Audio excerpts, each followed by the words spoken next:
Hello les Power Girls! Bienvenue sur la chaîne qui vous pousse à réaliser tous vos rêves, même les plus fous, et surtout les plus fous. Aujourd'hui, j'ai envie de vous raconter comment j'en suis arrivée à faire des vidéos régulièrement sur YouTube, alors qu'il n'y a pas si longtemps, l'idée même de me montrer en vidéo sur les réseaux me terrifiait. Alors, déjà pourquoi je me montre en vidéo? Pourquoi pas?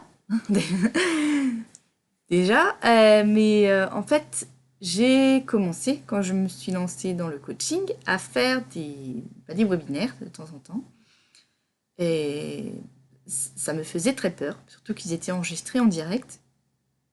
Mais bon, le premier a complètement cafouillé, les suivants ont cafouillé aussi. Donc quand on cafouille et qu'on voit que les gens sont quand même au rendez-vous, que les gens sont quand même là, bienveillants et contents de ce que je leur apporte, déjà ça aide pas mal à lâcher prise. Et ça donne confiance pour la suite. Mais surtout, après avoir fait ces webinaires, il me fallait un endroit pour en garder une trace, pour pouvoir transmettre le lien du replay aux personnes qui n'ont pas pu assister en direct et qui auraient quand même envie de le revoir. Donc j'ai créé cette chaîne pour à la base stocker les archives, pour archiver simplement mes webinaires. Puis par la suite, pour archiver les cours en ligne que je donnais, puisque beaucoup de plateformes, sur certaines, je peux uploader directement les vidéos, mais après, quand les vidéos commencent à être un peu lourdes ou un peu longues, parfois, les plateformes demandent simplement un lien YouTube, et ça affiche la vidéo YouTube directement, donc voilà, je passais déjà par YouTube donc pour archiver mes webinaires et mes cours en ligne. Et puis, j'ai eu envie, de temps en temps, de partager des choses que j'avais à dire. Je partageais des choses avec vous, avec mon audience. Parce que je trouve ça plus sympathique que le blog. Parce que le blog, faut l'écrire bien, faut le structurer, tout. C'est un petit peu trop formel, je trouve, le format blog. C'était plus spontané au début, quand vraiment c'était utilisé comme journal intime. Maintenant, le blog, c'est presque plus du tutoriel, du documentaire, ça sert à apprendre des choses. Alors, je dis pas que c'est pas bien, mais voilà, c'est une forme un petit peu trop formelle. J'ai écrit quelques articles sur mon blog d'autrice, de temps en temps. J'en écrirai peut-être d'autres, hein, c'est pas impossible. Mais voilà, comme je disais, c'est un média un peu trop formel pour moi. Et je m'y retrouverai pas tellement. Puis surtout, voilà, pour avoir des lectures, tout ça, c'est pas évident. Que de faire des vidéos sur YouTube, c'est beaucoup plus spontané. Je m'exprime, alors de temps en temps je prépare, j'ai des notes. Si vraiment je veux faire un webinaire, vraiment donner de l'information, là je vais structurer bien sûr ma vidéo, je vais avoir une fiche avec des petites notes, avec un plan précis, tout ça.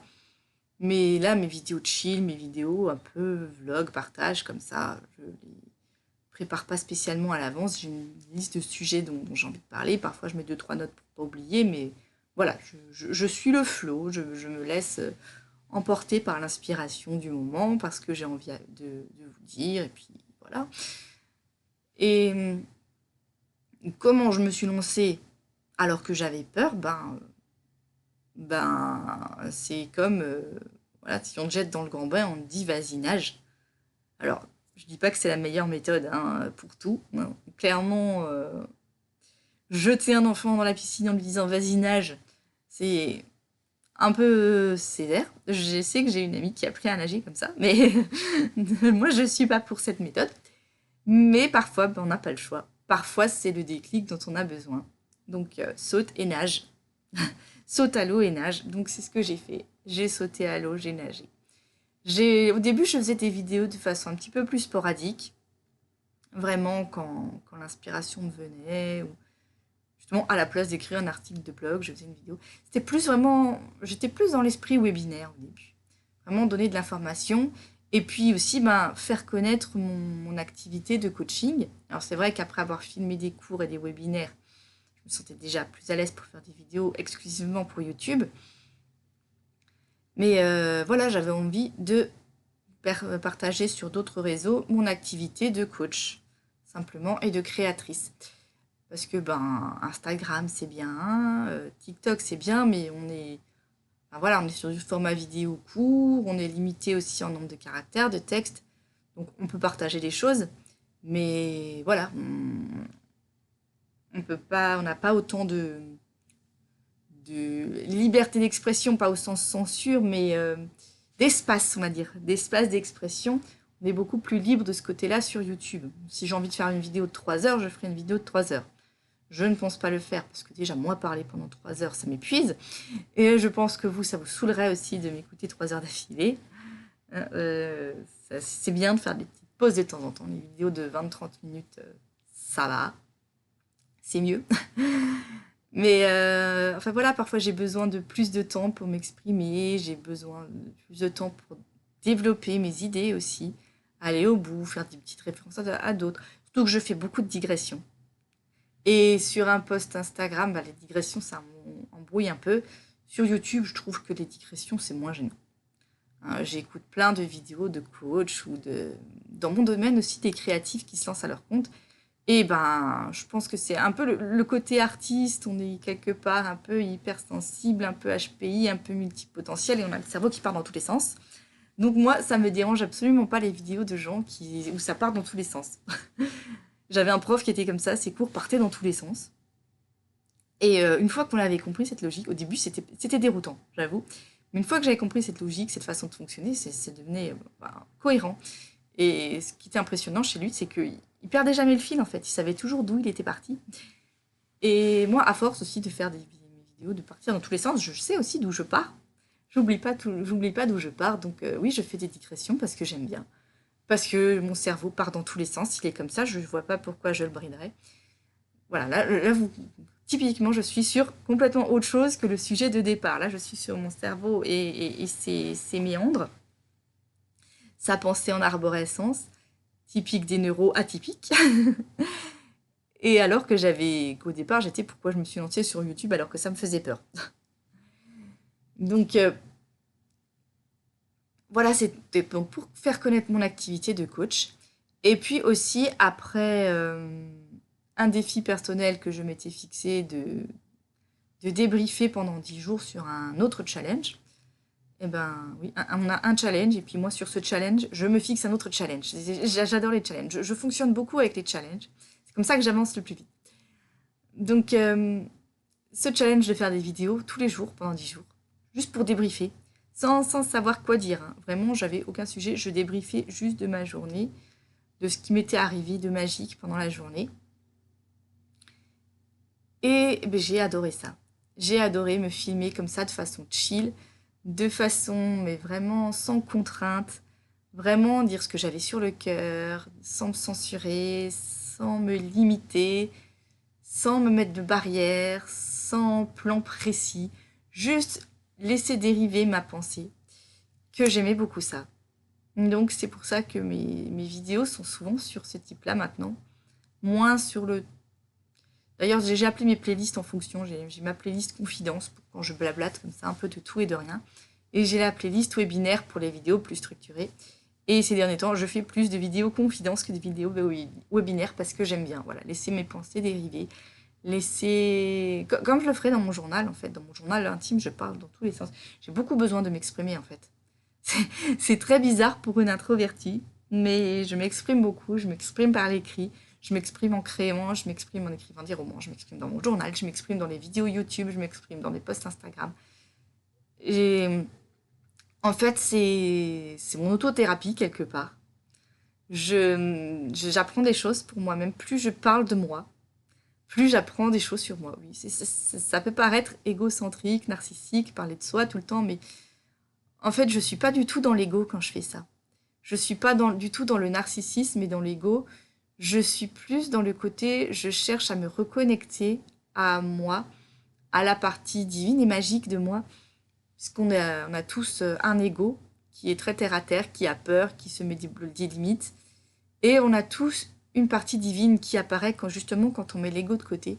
Une partie divine, une partie... oui, ça fait un peu olé olé, un petit peu ouhou, tout ça, mais c'est ça, on a tous une partie mystique, on va dire. Une partie plus mystique, plus divine, qui est vraiment beaucoup plus relié, qui est relié au divin justement, qui est relié au divin, à l'amour, à la spiritualité. Et dans mes vidéos confidences, justement, mon but, c'est de laisser tomber l'ego, de me défaire autant que possible de l'ego pour me connecter à ma partie divine, à ma partie amour, à ma partie spirituelle, et quelque part guérir mes blessures. Alors, par le mot blessure, j'entends voilà toutes les petites piques qu'on a pu recevoir au cours de notre vie, tous les petits événements qui ont fait mal à notre ego, justement. Tous les événements, tout ce qui a pu blesser notre ego, tout ce qui a pu blesser notre enfant intérieur, tout ce qui a pu faire de nous ce qu'on aime et dans le côté moins bien, tout ce qui a créé les parties de nous qui ont peur, toutes les parties de nous qui n'osent pas. Et c'est ces parties-là que je veux guérir justement en dépassant mes peurs, en dépassant mes limites, en mettant l'ego de côté. Et c'est quelque chose que je vous invite à faire aussi de votre côté. C'est un peu votre autothérapie, tout comme YouTube est mon autothérapie, tout comme la créativité est mon autothérapie, mon journal est mon autothérapie. Toutes les façons que j'ai de m'exprimer, de dire ce que j'ai sur le cœur, de dire ce qui me pèse, tout ça c'est de l'autothérapie. Quand je vous parle à vous, je me parle à moi beaucoup. Je vous dis ce que moi j'aurais aimé qu'on me dise, ce que moi j'ai besoin d'entendre. Parce qu'on est tous liés quelque part. Justement, quand on se relie à ce divin, on s'aperçoit qu'on est tous reliés les uns les autres. On n'est pas séparés les uns des autres. On est tous reliés par l'amour, par l'âme, par le spirituel, par le divin. Et ça, on s'en rend compte quand on met l'ego de côté et qu'on ose s'exprimer vraiment sans contrainte, sans limite, et débarrasser de l'ego. Donc, quand je vous parle à vous, je me parle à moi. Et quand je me parle à moi, je me parle à vous. C'est exactement la même chose. Et donc, quand j'extériorise mes peurs, mes blocages, mes problèmes, je vous aide, vous, à extérioriser les vôtres. Peut-être je mets en lumière les vôtres, si vous en avez, et je vous invite à faire pareil, à vous exprimer autant que possible. Après, vous n'êtes pas obligé de mettre la vidéo sur YouTube. Si c'est plus facile pour vous de parler, vous parlez devant une vidéo, vous la gardez juste pour vous. Vous écrivez dans votre journal, vous l'écrivez juste pour vous. Vous n'êtes pas obligé de partager ce que vous dites après. Mais si vous le partagez, c'est un plus parce que tout ce que vous dites, ça peut servir à quelqu'un. Tout ce que vous dites peut faire écho chez quelqu'un. Donc, c'est pour ça qu'il y a tout plein de coachs. C'est pour ça que les coachs eux-mêmes se font coacher. Parce que voilà, parfois je me fais même coacher par plusieurs coachs dans le même domaine parce que chacun a sa propre voix. Chacune a des choses à m'offrir, à m'apporter que n'ont pas les autres. Chaque voix est unique. Donc, ce que moi je vous dis, si ça résonne en vous, c'est super, c'est ce que je veux, que ça résonne en vous. Mais n'hésitez pas aussi à aller voir chez d'autres personnes qui peuvent aussi résonner en vous. On n'est pas le fruit de l'éducation d'une seule personne. On apprend de tout le monde, de toutes les personnes qu'on rencontre, pas seulement de ses parents. On apprend aussi de nos amis, de nos coachs, des youtubeurs, des instagrammeurs qu'on suit.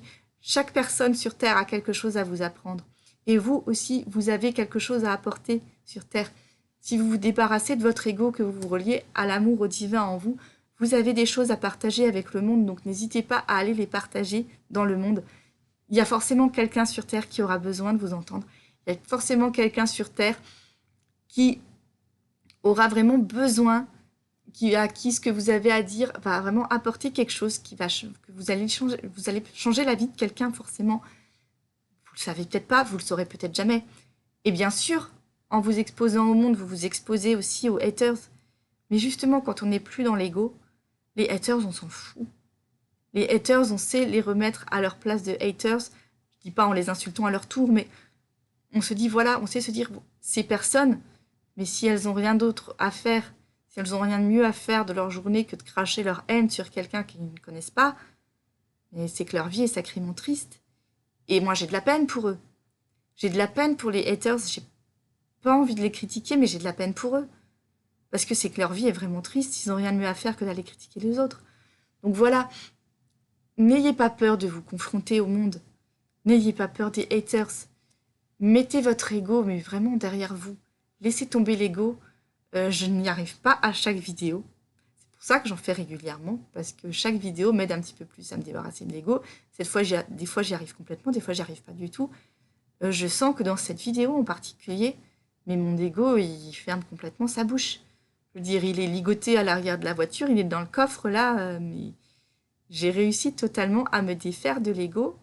Et je sens que dans cette vidéo, je suis vraiment connectée au divin et à l'amour en moi pour vous partager le meilleur de moi-même, pour vous partager le meilleur de tout ce que j'ai à vous dire en fait. Donc voilà, c'est pour ça que je fais ces vidéos, pour m'aider à me débarrasser de mon ego, m'aider à me reconnecter à l'amour, au divin, et vous aider vous aussi, en même temps que je m'aide moi. Je fais ma thérapie, je fais votre thérapie, enfin, entre guillemets, hein, puisque je ne suis pas thérapeute certifiée, machin, je suis juste... même coach, j'aime pas ce mot parce que tout le monde l'utilise, donc je suis révélatrice de potentiel. C'est mon nouveau titre. C'est pour ça que je suis là avec mes vidéos, pour révéler votre potentiel, et votre potentiel ne peut se déployer pleinement que si vous arrivez à vous débarrasser de l'ego. Donc pour vous débarrasser de l'ego, il n'y a rien de mieux qu'à d'affronter vos peurs. Et moi, ma plus grande peur, c'était de me montrer au monde. Donc je fais taire mon ego en me montrant au monde, en partageant au monde mon amour, ma joie. Mais ça ne se voit pas toujours, hein, parce que je suis plutôt calme dans mes vidéos, je ne suis pas du genre hyper expansive. Mais pour partager avec vous mon amour, ma joie, complètement dans le mood, dans le flow, en connexion avec le divin, en connexion avec le spirituel, tout ça, pour vous. Je m'embrouille un petit peu, voilà, comme toujours, les moments où je commence à perdre mes mots, à m'embrouiller, c'est le moment de finir la vidéo. Donc, voilà, partagez avec les autres, n'ayez pas peur de partager, dépassez vos peurs comme moi, je dépasse les miennes tout le temps. Et vous verrez que petit à petit, vous arrivez à vous détacher de votre ego et à rester relié à l'amour, au divin, au spirituel, et à devenir une meilleure version de vous-même simplement en vous débarrassant de l'ego, simplement en affrontant vos peurs et à vivre votre meilleure vie, tout simplement. Voilà, une vie où on est chill, où on est calme, où on est zen. On devient presque un peu bouddhiste quelque part, un peu mystique. Je sais pas, mais voilà. Si cette vidéo vous a plu, n'hésitez pas à me le dire dans les commentaires. Hein. Déjà, au moins, vous laissez un j'aime, hein, un petit clic sur le j'aime. Laissez-moi un commentaire si cette vidéo vous a été utile.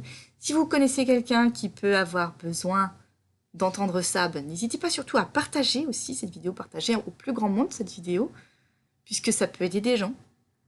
Ça peut vous aider vous, mais ça peut aider des gens que vous connaissez. Et ça peut aider des gens que vous ne connaissez pas, donc partagez-la autour de vous. Et bien sûr, comme toujours, hein, le lien vers mes formations est en dessous, dans la description, vous avez tout. Voilà, et puis pour d'autres partages un peu, toujours dans l'amour, dans la spiritualité, dans la joie, dans la confiance en soi, dans l'évolution personnelle, dans l'évolution vers votre plein potentiel, abonnez-vous à ma chaîne. Sur ce, je vous fais tout plein de gros bisous et je vous dis à très bientôt. Bye bye.